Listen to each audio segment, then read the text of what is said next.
Good evening. Welcome to City News. A very damning report in here at Queen's Park today on Ontario long-term care homes. The province's ombudsman found oversight of the sector completely collapsed when the pandemic hit.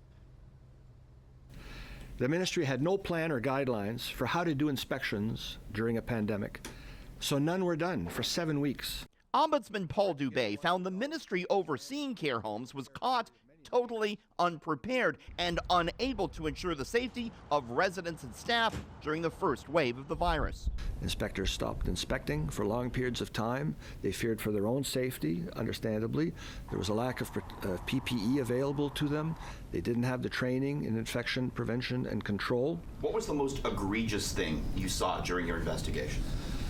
Well, I think that, we tell the stories of severe cases of outbreaks that were being signaled to the inspections branch, and there was a lack of action. And then when the inspections did resume, some of the homes were let off quite easily. The Ford government cut back on long-term care home inspections prior to the pandemic in 2019, although the Ombudsman didn't draw a direct connection between that and the tragedy that unfolded.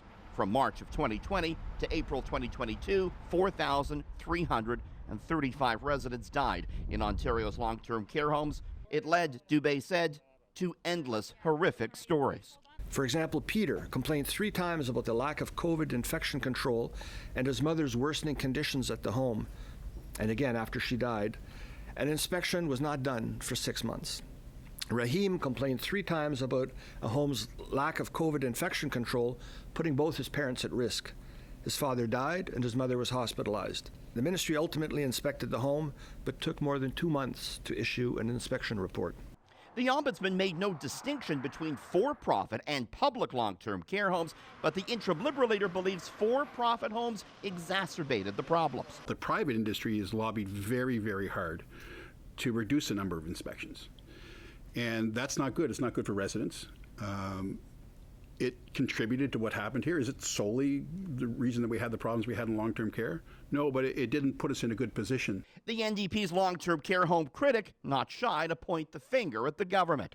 And if they would have just answered the call, if they just would have went there, if they just would have tried to find out what was going on in that home, maybe we could have saved some of those lives. So I think it's very damaging to the government. Now, the Ombudsman has made 76 recommendations, and the Ministry of Long-Term Care says it is acting, noting that it's already implemented half of those recommendations.